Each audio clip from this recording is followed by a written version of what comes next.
नमस्कार and welcome to health Asha, आपका अपना हेल्थ टॉक शो। मैं हूँ आपकी होस्ट एंड दोस्त doctor Priya Devlekar. Big C जब हम कहते हैं, हमें लगता है it is the end of everything, but today it is the time to say best prevention, best protection, early detection. Our today's topic is the most prevalent cancer type, accounting to almost 13.5% of cancer cases in our country, breast cancer. To talk about this topic, we have a very eminent speaker with us. She is a senior consultant at Tata Memorial Hospital and in charge of breast services, Dr. Shalaka. A warm welcome, and it's a privilege to have you, Dr. Shalaka, on our talk show. Thank you, Dr. Priya. Dr. Shalaka, when we start today's talk show, I just said also that it is the most prevalent cancer types when we say in our country. How relevant you think and how important it is to discuss about breast cancer? So, Dr. Priya, definitely India में breast cancer का प्रमाण बढ़ रहा है। कुछ सालों पहले तक cancer of the uterine cervix, जो सर्वाइकल कैंसर हम कहते हैं, वो लेडीज़ में सबसे कॉमन कैंसर हुआ करता था। 2017-18 में ग्लोबल डेटा इंडिया से रिलीज़ हुआ, जिससे हमें मालूम पड़ा कि अभी ब्रेस्ट कैंसर सबसे कॉमन है। सो ब्रेस्ट कैंसर 30% लेडीज़ में कैंसर जो होते हैं वो ब्रेस्ट कैंसर से होते हैं। Breast cancer. So 30% of all total cancers in women are breast cancers. So it is definitely an important topic that मैं चाहती हूँ कि लोग इसके बारे में जानें और इसके बारे में विचार करें और इसके बारे में इतना जानें कि कब डॉक्टर के पास जाना ज़रूरी है। तो जैसे कुछ टेस्ट है जो बिना डॉक्टर के पास जाने से या फिर आपको कोई तकलीफ नहीं है तो भी आप आपका ब्रेस्ट फील करके देख सकते हैं। डॉक्टर के पास जाके एक एग्जामिनेशन करवा के देख सकते हैं। 50 साल के बाद मैमोग्राफी करना चालू कर सकते हैं, जिससे ब्रेस्ट कैंसर अर्ली स्टेज में डायग्नोज हो। सो ये बहुत ज़रूरी है। ये बहुत ज़रूरी है। आपने जैसे कहा कि द वेस्टर्न एंड इंडियन जो सिनारियो जो आपने कहा, आप क्या बता सकते हैं कि रूरल और अर्बन का केस मिक्स कैसे होता है? तो ब्रेस्ट कैंसर के जो रिस्क फैक्टर्स हम अगर जानेंगे तो सबसे इम्पॉर्टेंट है कि चेंजिंग रिप्रोडक्टिव बिहेवियर। तो उसका मेरा कहने का ये मतलब है कि एक टाइम था जब 18 साल में 20 साल की उम्र में शादी होती थी, 2-3 बच्चे हो जाते थे। Breast feeding is definitely protective for breast cancer. तो जितना लेडीज ज़्यादा ब्रेस्ट फीडिंग करे उतना ब्रेस्ट कैंसर का इंसिडेंस कम होता था। लेकिन ये जो बिहेवियर थी वो ऑब्वियसली अभी बदलती जा रही है। जैसे वेस्टर्नाइजेशन हो रहा है लाइफस्टाइल का, लड़कियां भी सीखना चाहती है, अपना करियर एस्टैब्लिश करना चाहती है और उसमें कोई गलत बात नहीं है। लेकिन ये सब के वजह से मैरिज डिले होता है।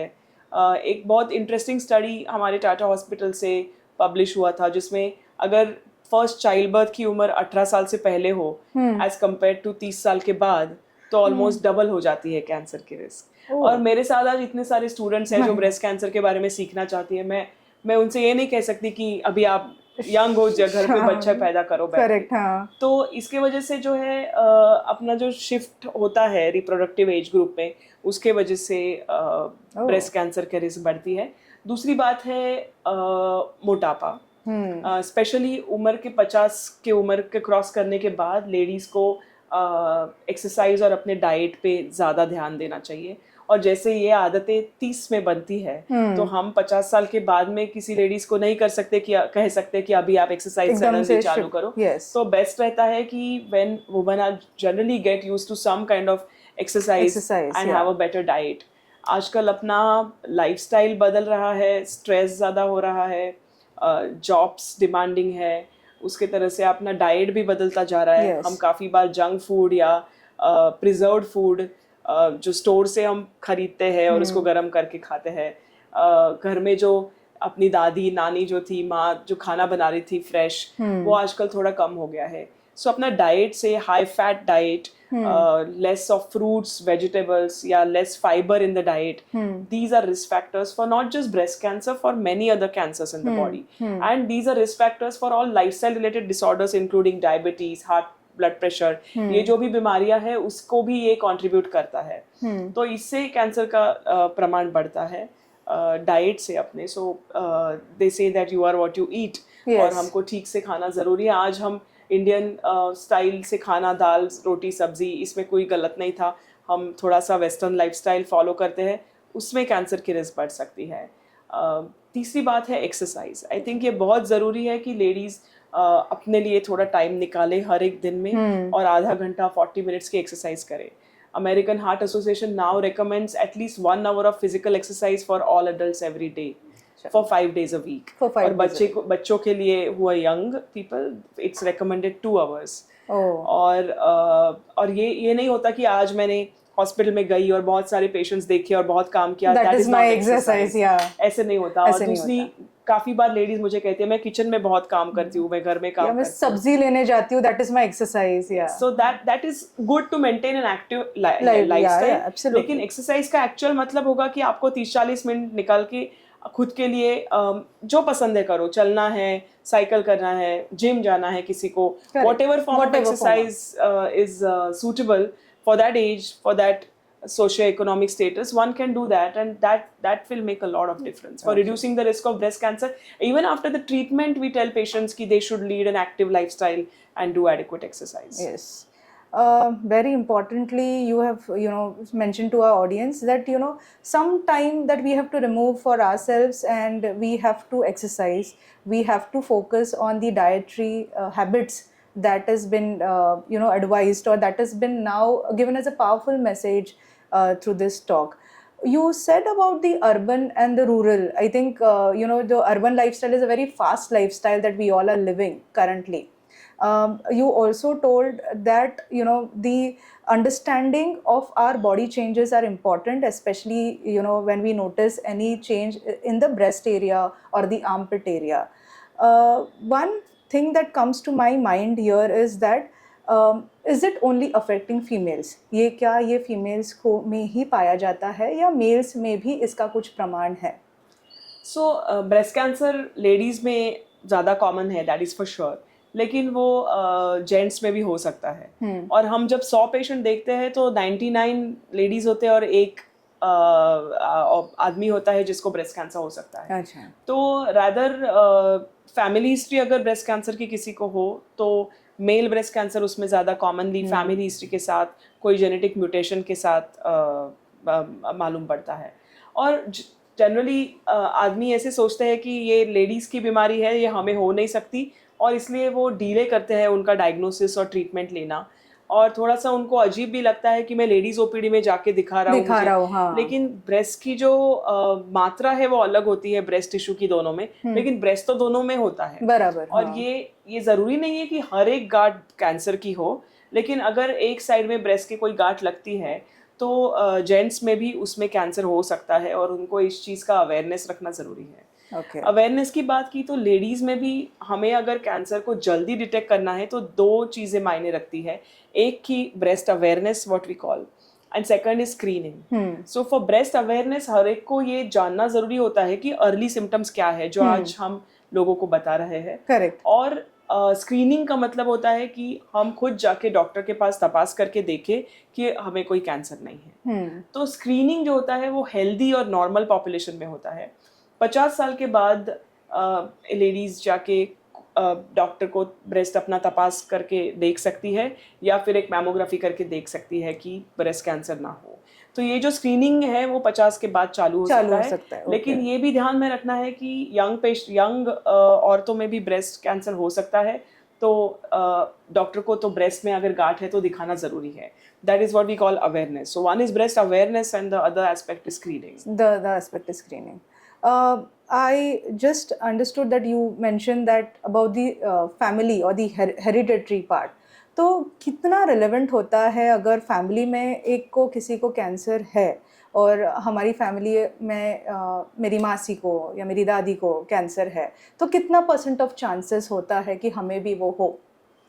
सो कैंसर जनरली familial या हेरिडिटरी नहीं होता, जिसको हम अनुवांशिक कहते हैं, उस तरह से नहीं होता. ये एनवायरमेंटल चेंजेस के वजह से ही होता है. लेकिन 10% रिस्क है कि कैंसर हेरिडिटरी हो सकता है. अगर आपके फैमिली में पिछले जनरेशन में या आपके कजिन्स में एक से ज़्यादा महिलाओं को ब्रेस्ट कैंसर और ओवेरियन कैंसर हो, या घर में कोई मेल पर्सन को, कई जेंट्स को ब्रेस्ट कैंसर हो, तो उसमें फैमिलियल टेंडेंसी हो सकती है और हमें जेनेटिक टेस्टिंग करके देख सकते हैं. जेनेटिक टेस्टिंग आजकल बहुत आसान हो गई है. वो एक सिंपल सी ब्लड टेस्ट होती है और जिसमें मालूम पड़ सकता है कि आपको ऐसा कोई आपके ब्लड में जेनेटिक म्यूटेशन, जैसे आप BRCA1 या BRCA2 जीन्स जो है उसके अलावा और भी थोड़े जीन्स हैं जिस पे हम फोकस करते हैं. अगर ऐसा कुछ कैंसर्स फैमिली में रन करते हैं, बस ब्रेस्ट ही ना हो, brain tumour, soft tissue tumours, ऐसे अलग अलग कैंसर के काफी सारे सिंड्रोम्स हैं जिसका ब्रेस्ट कैंसर के साथ एसोसिएशन हो सकता है. और ये एक ब्लड टेस्ट से हमें मालूम पड़ सकता है कि आपको जेनेटिक रिलेशन या जेनेटिक रिस्क है कि नहीं कैंसर की. और अगर जनरल पॉपुलेशन में लेडीज़ की आज इंडिया में 1 in 25 प्रोबेबिलिटी है कि 25 में एक महिला को कैंसर हो सकता है. ग्रामीण भाग में थोड़ा सा कम है, रूरल इंडिया में 1 in 65 है ये परसेंटेज. लेकिन अगर आपको फैमिली हिस्ट्री है या आपको जेनेटिक म्यूटेशन है तो 70% ये रिस्क हो सकती है. मतलब just to give you a perspective, the risk in you and me could be 5%, then somebody who has a genetic mutation has a risk of 70% lifetime of getting breast cancer. और अगर इस तरह से कोई हाई रिस्क हमें मालूम पड़ती है जो जेनेटिक म्यूटेशन की वजह से हो, तो हम कुछ और प्रिकॉशनरी स्टेप्स लेके पेशेंट्स को गाइड कर सकते हैं क्या करना है. ये बताता है एक अहम क्वेश्चन की तरफ कि क्या ऐसे स्क्रीनिंग टेस्ट हो सकते हैं जो हम ईयरली हमें, जैसे हमें कोई सिम्टम नहीं है, जैसे हम एक हेल्दी इंडिविजुअल है बट हमको स्क्रीनिंग कुछ करना हो, तो what should be those test which should be a part of our screening. So काफ़ी सारा रिसर्च होने के बाद government of India has given the directive कि फॉर लेडीज़ सर्वाइकल एग्जामिनेशन जो महीने के जगह से तपास करके देखना, और ब्रेस्ट एग्जामिनेशन क्लिनिकल जैसे ब्रेस्ट को तपास करके देखना, और ओरल कैविटी एग्जामिनेशन, ये 3 जो है कैंसर्स वो सबसे कॉमन है. और ये 3 कैंसर्स के लिए एनुअल स्क्रीनिंग करना ज़रूरी है. तो ईयरली स्क्रीनिंग इसका होना ज़रूरी है. सो किसी भी हॉस्पिटल के प्रिवेंटिव डिपार्टमेंट में या इवन द ब्रुहन में BMC is taking an initiative to increase screening even in the country, even in the city of Mumbai, which is not very high. The screening coverage of city of Mumbai is quite low. So there is a drive starting this World Cancer Day that was on 4th February towards increasing the screening for common cancers for women in the country. Other than that, one can start doing a mammography maybe after the age of 50 years, or even getting a simple breast examination done after the age of 50 years is adequate. And like I told you, the other and probably the more important part of this is breast awareness. So हर एक lady को ये ज़रूरी है जानना कि उनका normal breast कैसे feel होता है. सो ब्रेस्ट सेल्फ एग्जामिनेशन से काफ़ी बार उनको कुछ ब्रेस्ट में अगर बदल हुए हैं, कोई बदलाव आया है, वो समझ में आ सकते हैं. और ये रिकमेंडेड है कि जब पीरियड महीना आता है तो महीने के बाद का जो 1 वीक रहता है उस पीरियड में ब्रेस्ट सेल्फ एग्जामिनेशन करके अपने हाथों के 4 उंगलियों से ब्रेस्ट को सिस्टमैटिकली 12 o'clock से लेके वापस इन क्लॉकवाइज डायरेक्शन और whichever other method. There are a few videos that are available for this also, how to do breast self examination. But what is essential here that every woman should know what her breast looks and feels like. तो अगर उसमें कोई बदलाव आया तो वो उसको जान पाए. Okay. You brought out some risk factors wherein you told about the genetic this thing. Are there any other risk factors apart from the genetic? So when we talk about risk factor, it's important that patients ask me क्यों हुआ. Correct. So unfortunately ये mosquito काट लिया तो malaria होगा इतना simple है नहीं, because cancer is usually multifactorial. That means there are multiple factors that lead to the development of a cancer. So some of them are within our control. What I call modifiable and some are not. So the non-modifiable risk factors are essentially age. As you age, the risk of cancer, any cancer, and also breast cancer increases. Yes. The second is gender. So if you are a woman, you are at a higher risk of getting breast cancer than if you are a man. So other than these, there are factors like early onset of periods, menstruation. So nowadays we see that there's a shift in starting periods from 13, 14, what used to be normal earlier, to 8, 9, 10, as early as that. Yes. And that has led to an increase in the reproductive lifespan of the woman. So early menarche or early starting of periods and late menopause, that late stopping of periods, predisposes the woman to cyclical changes that happen during the menstrual cycle, and that increases the risk of breast cancer. इसके अलावा hereditary factors तो हमने देखे कि अगर आपको genetic history Correct, genetic history. Now let's focus more on what is modifiable or what is within our control. So one of the most important thing is your diet that we already discussed. Breastfeeding. So World Health Organization recommends 1 year of breastfeeding for child and 2 years of breastfeeding for mother. So जितना long breast feeding करे उतनी breast cancer की risk कम होती है. अच्छा. जितने आपको ज़्यादा बच्चे हो उतनी भी रिस्क कम होती है. So breast feeding adequately, keeping a good diet, keeping alcohol away, at least not in a large quantity, maybe very little quantity once in a while is okay, but honestly no quantity of alcohol is safe. So reducing, क्योंकि आजकल हम ये भी देखते हैं कि urban areas में ladies में ड्रिंकिंग का proportion ज़्यादा बढ़ रहा है. So these habits could be harmful for men as well as women, but definitely for risk of breast cancer is important. And thirdly, obesity. Obesity, especially after the age of 40s and 50s, if one is putting on weight, that needs to be under control, and good amount of exercise needs to be part of the woman's lifestyle. So these are factors that we can control on, and these could be kept in good limits so that your risk of breast cancer goes down. Yeah.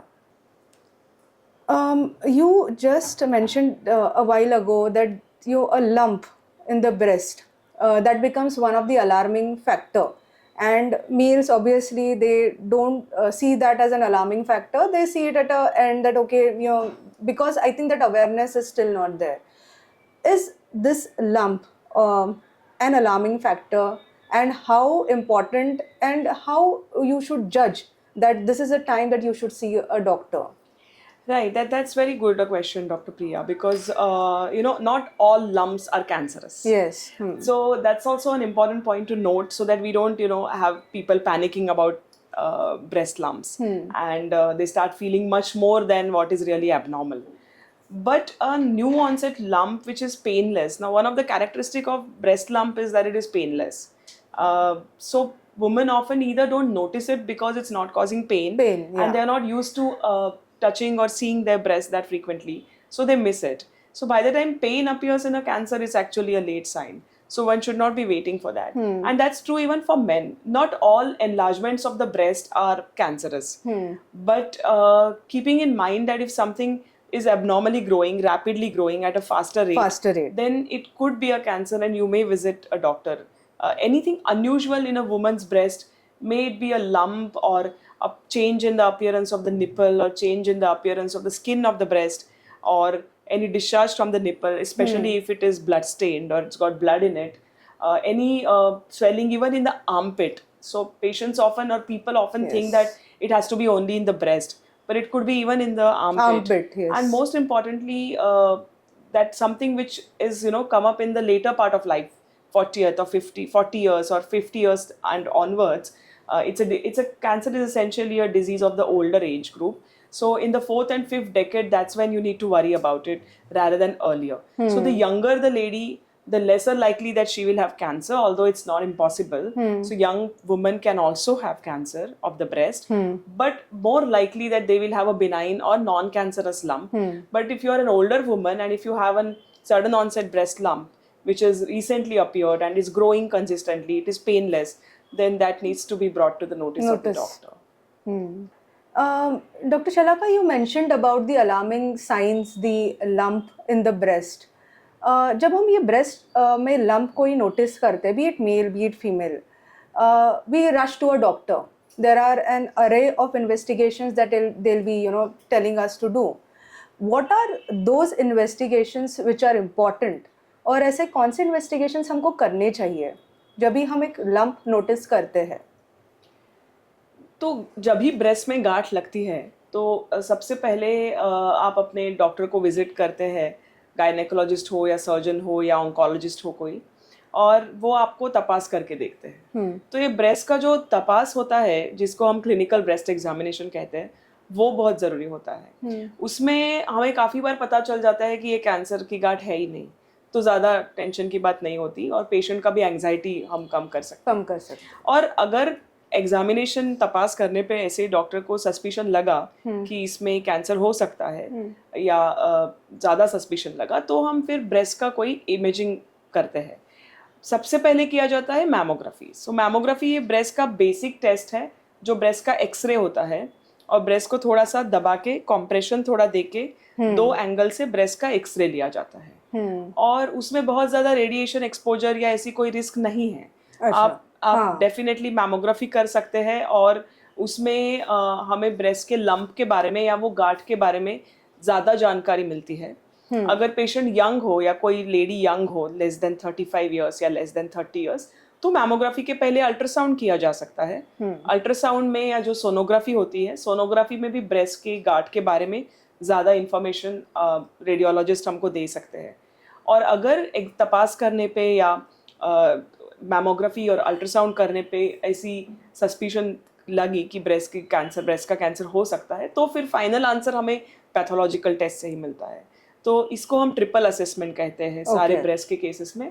और pathological examination 2 तरह का हो सकता है। एक तो हम एक छोटी नीडल से FNAC कर सकते हैं, जिसको फाइन नीडल एस्पिरेशन साइटोलॉजी कहते हैं, या फिर हम थोड़ी सी बड़ी नीडल से एक ट्रू कट बायोप्सी या नीडल बायोप्सी कर सकते हैं। हाँ। वो काफ़ी सेफ होता है, उसमें लोकल एनेस्थेसिया थोड़ा सा भूल दिया जाता है, तो पेशेंट को ज़्यादा दर्द भी नहीं होता।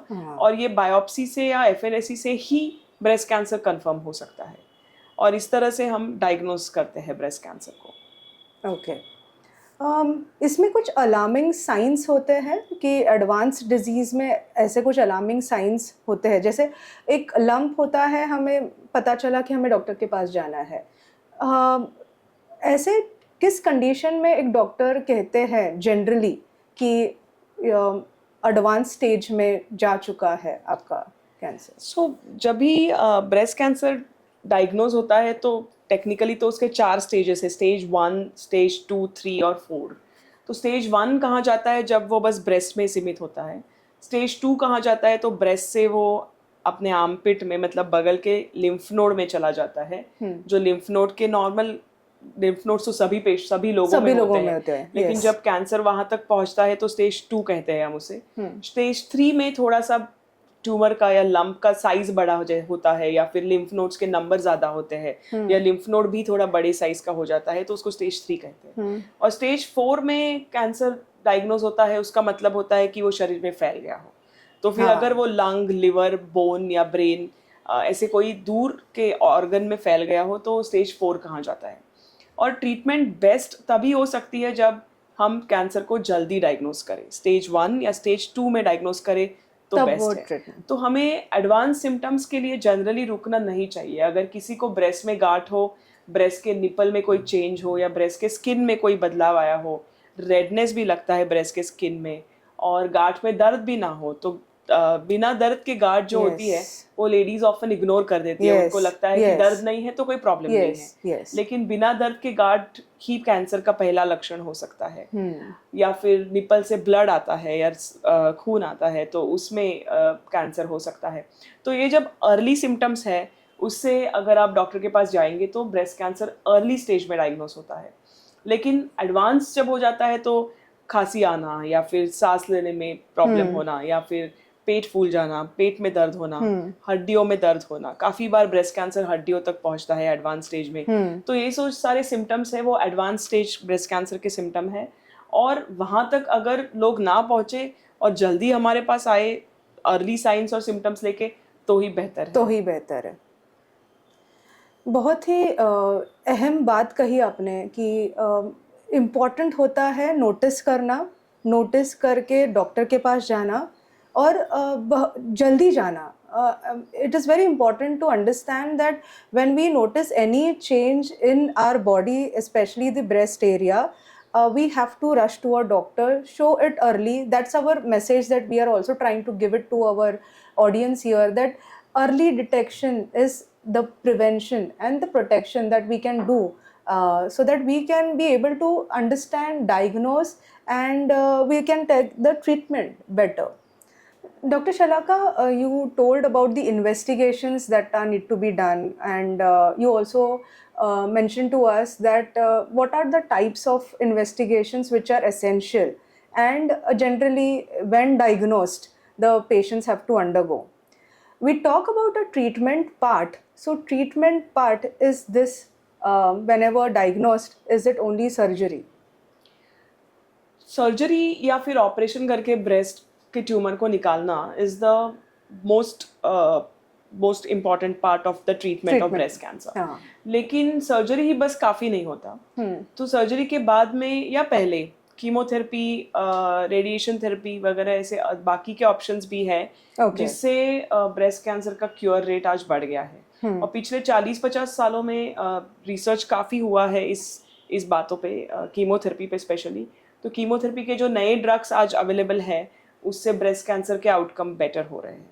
अच्छा. जब पेशेंट हमारे पास अर्ली स्टेज में आते हैं, स्टेज 1 या स्टेज 2 में, तो काफ़ी बार हम ऑपरेशन पहले करते हैं और ऑपरेशन के बाद कीमोथेरेपी के लिए असेस करते हैं. अगर मैसेज यही है कि अगर आप जल्दी आओगे तो कीमोथेरेपी नहीं लगेगा, ऐसे भी हो सकता है. जनरली लेडीज हमारे पास नहीं आते या फिर लेट आते हैं, इसके लिए बहुत कारण हैं. सबसे इम्पोर्टेंट है कि ब्रेस्ट को अपने देश में अभी भी टैबू जैसे ट्रीट किया जाता है. कि कोई लेडी अपने हस्बैंड से, या अगर हस्बैंड नहीं हो, एल्डरली लेडी हो, तो जमाई से या बेटे से या किसी दूसरे मर्द से ब्रेस्ट के बारे में बात नहीं करना चाहती, और उनको they feel odd talking about it also. Correct. So that shouldn't be the case. I mean, ladies should be able to tell other women. और फिर जो डिपेंडेंट लेडीज रहते हैं उनको डॉक्टर के पास लेके जाना किसी को, वो भी थोड़ा सा डिले होता है. और दूसरी बात, लेडीज किसी को कहते ही नहीं है कि ब्रेस्ट में कुछ प्रॉब्लम है, क्योंकि एक चीज तो है कि अगर गांठ में दर्द नहीं है तो उनको लगता है कि उसे प्रॉब्लम नहीं है. तो ये सोसाइटी में अवेयरनेस होना जरूरी है कि अगर बिना दर्द के भी गांठ है ब्रेस्ट में तो कैंसर हो सकती है, कैंसर की गांठ हो सकती है. और अगर वो हमारे पास पहले आए तो हम ब्रेस्ट बचा भी सकते हैं.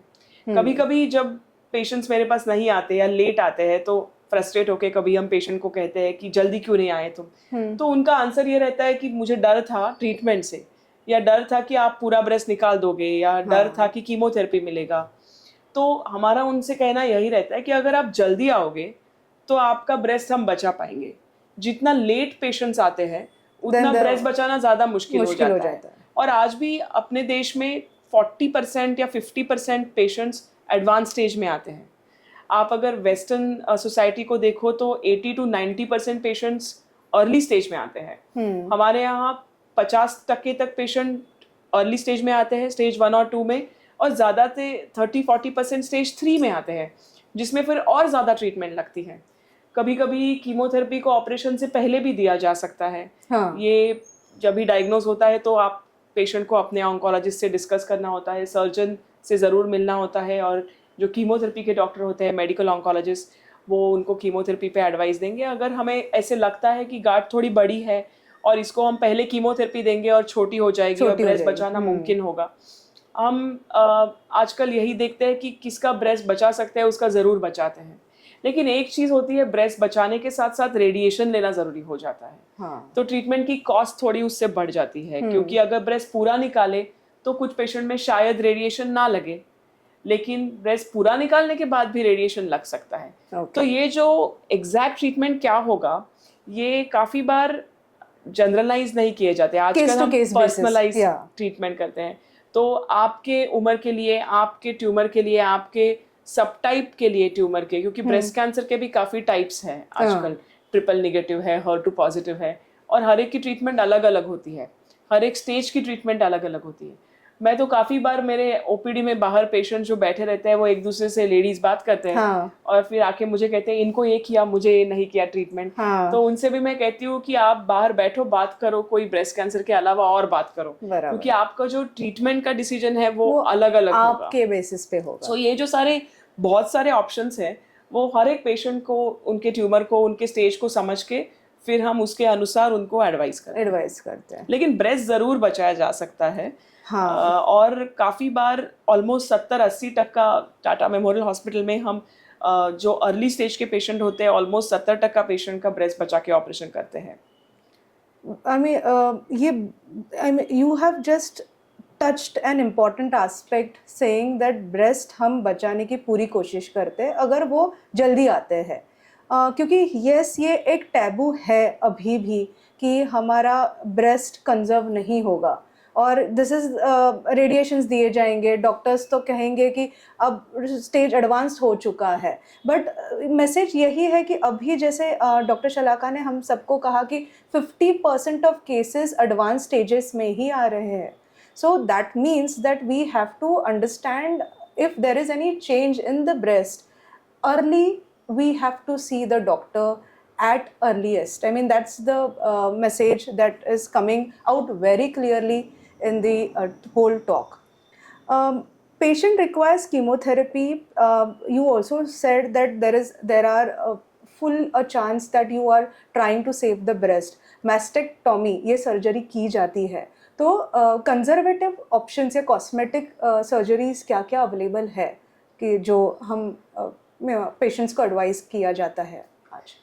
तो मोस्ट, जैसे मैंने आपको कहा कि ज़्यादातर महिलाओं को हम कोशिश करते हैं कि ब्रेस्ट बचा के ऑपरेशन किया जाए, लेकिन काफ़ी बार ऐसे होता है कि ट्यूमर एडवांस्ड होने के रीज़न से या फिर किसी और कारण के लिए मैमोग्राफी देखने के बाद हमको लगता है कि पूरा ब्रेस्ट निकालना बेटर ऑप्शन है.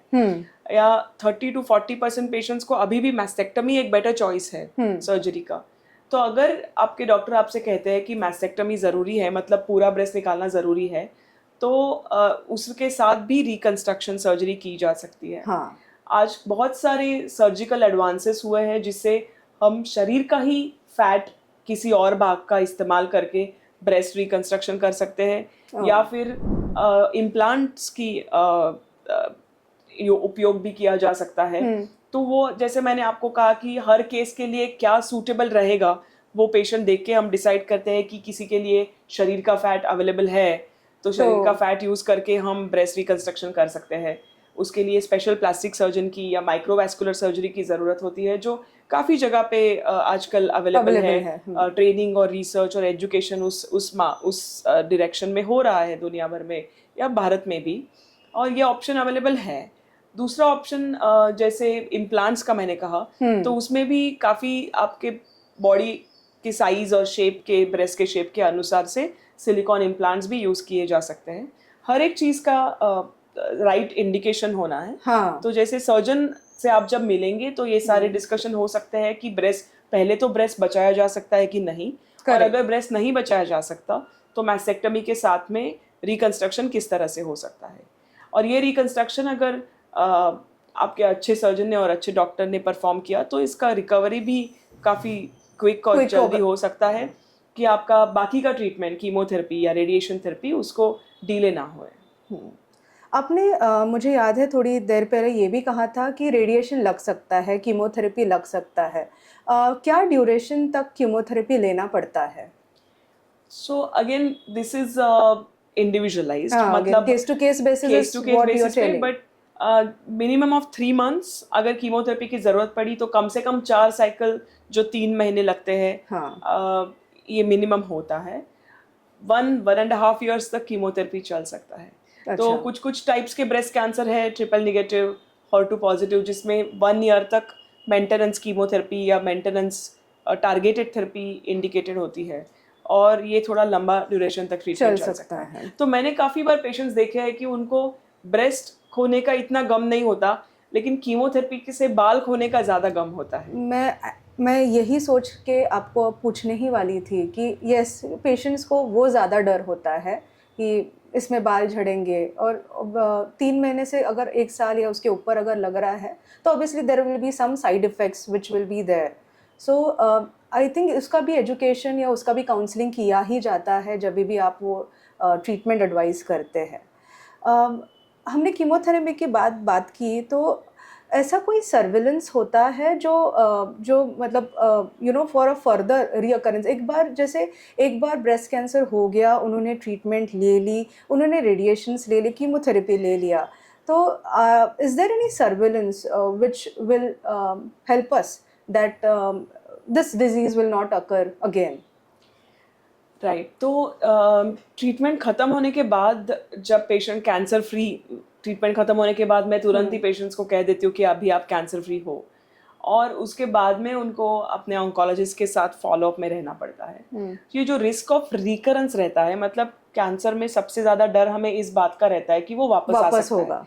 लेकिन जब मैं पेशेंट्स को कहती हूँ कि डायबिटीज़ या ब्लड प्रेशर, ये जो बाकी सारे लाइफस्टाइल रिलेटेड डिसऑर्डर्स है, वो किसने पूरी तरह से ठीक किए हैं. बराबर. जब भी किसी को ब्लड प्रेशर होता है हाई, तो ऐसा थोड़ी होता है कि हमने एक हफ्ते भर की गोलियां दे दी और फिर अभी खत्म हो गया, वो भी तो लाइफ लॉन्ग गोलियां खानी पड़ती है.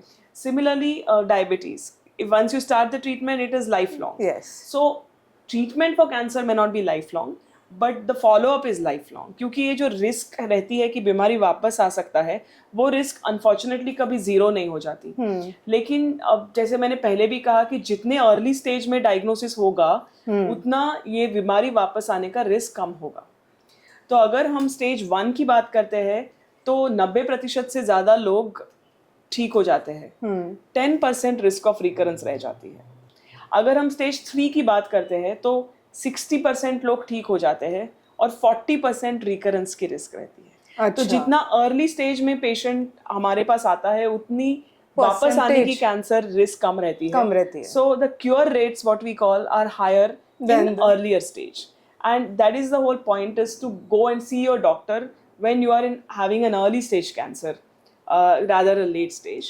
तो रिस्क ऑफ रिकरेंस के लिए हम पेशेंट को फॉलोअप में रखते हैं 6 मंथली. पहले 5 साल उनको हम फिजिकली तपास के देखते हैं. तपास फिजिकल एग्जामिनेशन. लेकिन every yearly we can do a mammography to look for a recurrence in the same breast, अगर ब्रेस्ट कॉन्जर्वेशन हुआ हो, या फिर द अदर ब्रेस्ट अगर मैस्टेक्टमी हुआ हो. So once in a year and a half, once in 2 years, a mammography has to be done. Some blood tests will have to be done as a part of their routine treatment. Yeah. Other than that, no special investigations are required. It is not required to do a PET CT or a CT scan or an ultrasound in every follow-up. But again, this may be case-based. तो कुछ situations ऐसे हो सकती है कि हम patient को CT scan follow-up में करने को कहे, लेकिन यूजुअली बस फिजिकल एग्जामिनेशन ही काफ़ी रहता है. ओके. इसका प्रोग्नोसिस कैसे होता है, मतलब once detected, how is the prognosis? So again, that depends on the stage in which you are diagnosed. I think, since everything is, and the whole purpose of this talk that you are conducting is to make people aware कि जितना जल्दी cancer को detect करे वो ठीक होने के chance रहते हैं. और टाटा मेमोरियल में तो हमारा जब भी से इंसेप्शन से यही मोटो रहा, cancer is curable if detected early. So it is curable only if detected early, and early detection is the key to better prognosis. So the earlier the stage, the better is the outcome. Other than that, there are certain subtypes of breast cancer, जैसे triple negative हो, वो थोड़ा सा aggressive होता है, उसमें थोड़ी recurrence की रिस्क ज़्यादा होती है कंपेयर टू कुछ पेशेंट्स को टैबलेट, हार्मोन थेरेपी की टैबलेट्स मेंटेनेंस में दी जाती है, जिससे वापस कैंसर रिकर होने का चांस कम हो जाता है. So depending upon what subtype of breast cancer you have, the risk or the prognosis depends on that. And the stage, of course, the earlier the stage, the better the prognosis. You mentioned a lot of treatments which are required, like the mastectomy, the cosmetic surgery part, the reconstruction part. So everything is available in India, right? I mean, there is we see or we read in newspapers that there are the affluent families, they obviously fly abroad. So everything is available in India, right? Absolutely. आज भारत के काफ़ी metro cities में, major cities में, और even tier 2 cities और tier 3 cities में cancer का treatment हो सकता है. आजकल गवर्नमेंट की भी काफ़ी योजनाएं हैं जिससे पेशेंट को थोड़ी सी फाइनेंशियल हेल्प भी मिल जाती है. Oh, that's good. Philanthropic organisations है जो इंस्टीट्यूशन से अटैच रहती है, जो काफ़ी पेशेंट के ट्रीटमेंट के मदद के लिए फाइनेंशियल सपोर्ट करती है. So Tata Trust is one of them, and there is an effort towards making sure कि जो patient diagnose हो उनकी treatment भी complete हो जाए. So there is definitely everything available. जैसे patients भी हमारे पास आते हैं वो पूछते हैं कि I have all the money in the world, should I go to New York and get this treatment? Absolutely. So majority of the new treatment protocols are applied in our country quite quickly. Achha. Sometimes the cost of the drug can be a hindrance.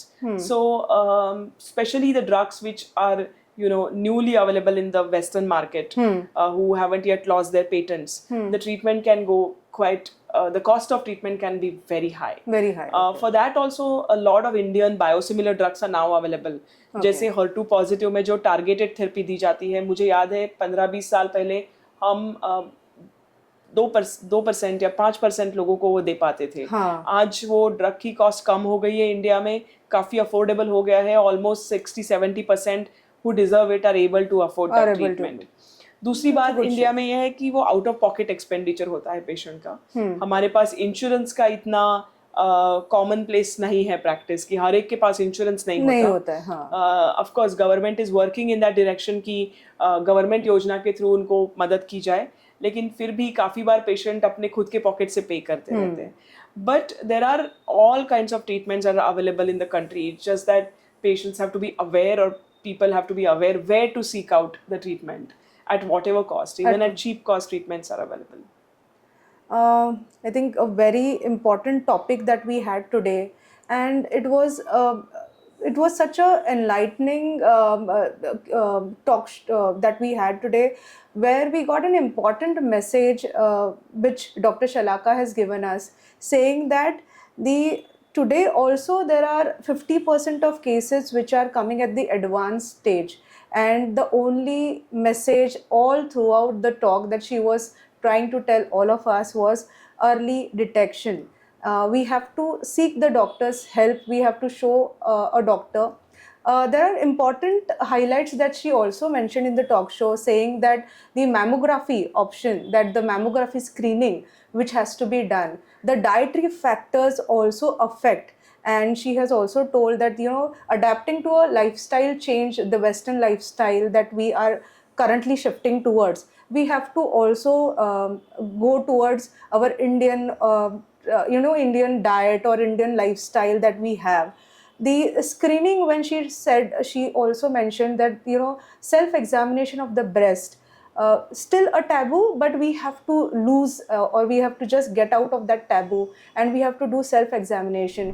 There are so many important highlights that were covered in the talk, and Dr. Shalaka, having an eminent speaker like you on this talk show, we have had a series of discussion, a series of information that you have given us, an important message that you have given us, and it was really a pleasure having you on our talk show. And thank you for being a part of this health drive awareness and delivering such a beautiful talk in a simple language which is understood by all of us together. इसी के साथ हम लेते हैं एक छोटा सा pause. मिलते हैं अगले हफ्ते एक और स्पीकर के साथ. हम आपकी हेल्थ की शुभ आशा करते हुए अब लेते एक छोटा सा ब्रेक और मिलते हैं अगले हफ्ते. Thank you. For following our videos and hearing more of such information, do follow Dr. Priya Devlekar's Health Asha, and also to subscribe my channel. If you require any specific health topic to be covered in my talk show, do let me know. Thank you.